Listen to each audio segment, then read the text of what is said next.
Welcome to my channel राजश्रीचे विश्व यामध्ये आपलं स्वागत आहे।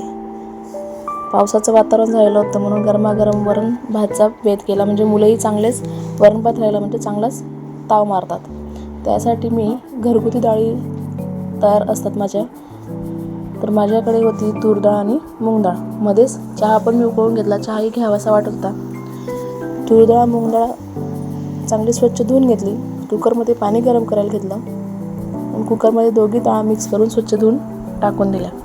त्यानंतर थोडीशी हळद टाकली आणि कुकर बंद करून 3 शिट्ट्या घेऊन घेतल्या। लागणारं साहित्य चिंच, कढीपत्ता, मिरची आणि टमाटे, मीठ, हळद, तिखट आणि सांबार मसाला। माझ्या मुलांना गोड आंबट वरण खूप आवडतं म्हणून मी तसंच करते। त्यानंतर वरण शिजलं, रईने घोटून घेतलं। त्याच्यानंतर तेल गरम केलं। तेल गरम केल्यानंतर वरणामध्ये गूळ टाकून दिला, गोड आंबट वरण आवडतं म्हणूनच। त्याच्यानंतर हिंग, जिरं, मोहरी। वरणामध्ये अजून एक सांगू का, थोडी मेथीदाणे अर्धा चम्मच, त्याच्यानंतर बडीशोप, मोहरी, जिरं याचाही तडका लावायचा। टेस्ट खूपच छान येते, एकदा नक्की करून पहा आणि तुम्हालाही आवडेल। कढीपत्ता माझ्या घरचाच आहे म्हणून मी भरपूर टाकते, जेणेकरून मुलं तो कढीपत्ता असं दिला तर खात नाही, मग फोडणीमधला कढीपत्ता ते खाऊन घेतात। आणि कढीपत्ता हा आरोग्यासाठी चांगला आहे, त्याच्यामुळे भरपूर कढीपत्ता घालते। वरणामध्ये टमाटर, मिरची, कढीपत्ता सर्व टाकून चांगली फोडणी दिली। फोडणी मिक्स करून घ्यायचं। मिक्स केल्यानंतर थोडा हिंग, अर्धा चम्मच हिंग पण त्या वरणामध्ये मी टाकलं। त्यानंतर परत चांगलं मिक्स करून घ्यायचं। टमाटर चांगले नरम झाले म्हणजे त्यामध्ये टाकलेला तिखट, हळद, मीठ, सांबार मसाला फोडणीमध्ये टाकायचा। मिक्स झाल्यानंतर आपण भिजवलेली चिंच होती, चिंचेचं पाणी तयार करून घेतलं होतं, ते चिंचेचं पाणी पण त्या कढईमध्ये थोडं टाकायचं म्हणजे तडका चांगला बसतो। कोथिंबीर टाकायची, कोथिंबीर टाकली की चव अजून वेगळी होते।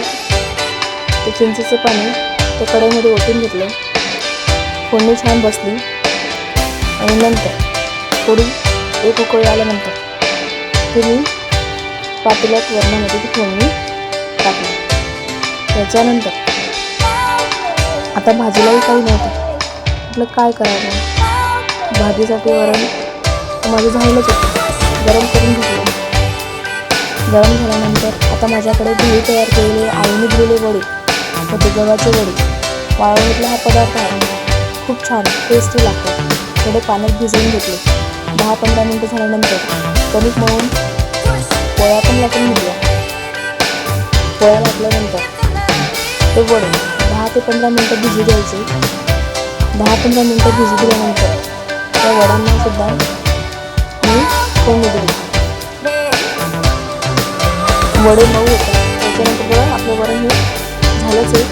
पोळी पण तयार झालेली आहे, पोळ्या सगळ्या अशा एक एक करत सगळं पोळ्या लाटून घेतलेल्या आहेत। त्यानंतर आता पोळी लाटल्यानंतर शेकून घेतली, शेकल्यानंतर सगळ्या अशा एक एक पोळ्या लाटून घेतल्या। वडे चांगले मऊ झाल्यानंतर काढून घेतले। त्यासाठी मी वड्यांसाठी लागणारं कोथिंबीर, टमाटर आणि कांदे, कढीपत्ता, 4-5 पाकळ्या लसूण खिसून घेतलेला होता। लागणाऱ्यासाठी थोडे फोडणीसाठी जिरं आणि मोहरी। तेल गरम केलं, जिरं मोहरीचा तडका दिला। तेल गरम झाल्यानंतर जिरं मोहरी टाकल्यानंतर त्यामध्ये कढीपत्ता टाकला।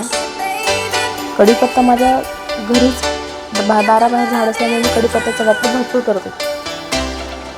हिंग टाकला, त्यानंतर कांदे चांगले लाल परतून घेतले। कांदे लसूण एकत्रच होते, चांगले परतून घेतले आणि भिजवलेल्या वड्यांमध्ये थोडं मीठ टाकलं। मीठ आपलं चवीपुरतं टाकायचं, कारण की वड्यांमध्ये पण ऑलरेडी मीठ असतंच म्हणून कमीच मीठ घालायचं। टमाटर टाकले, टमाटर चांगले न शिजले लाल नरम झाले। त्यानंतर आता तिखट आणि हळद, घरी तयार केलेलं हे तिखट मी हळद पण घरीच करते, ते फोडणीत टाकलं, चांगलं परतून घेतलं आणि ते भिजवलेले वडे थोडी कोथिंबीर मिक्स करून घेतलं। कढईमध्ये चांगलं परतून घ्यायचं। इतकी चविष्ट लागते ही भाजी, नक्की ट्राय करा। हे वडे आणि वरण भात एकच नंबर कॉम्बिनेशन आहे. तुम्ही नक्की ट्राय करा. बघा आपला ताट झाला आहे. गरमागरम वरण, वड्यांची भाजी, भात, पोळी. व्हिडिओ आवडला असेल तर नक्की लाईक करा आणि शेअर करा. धन्यवाद.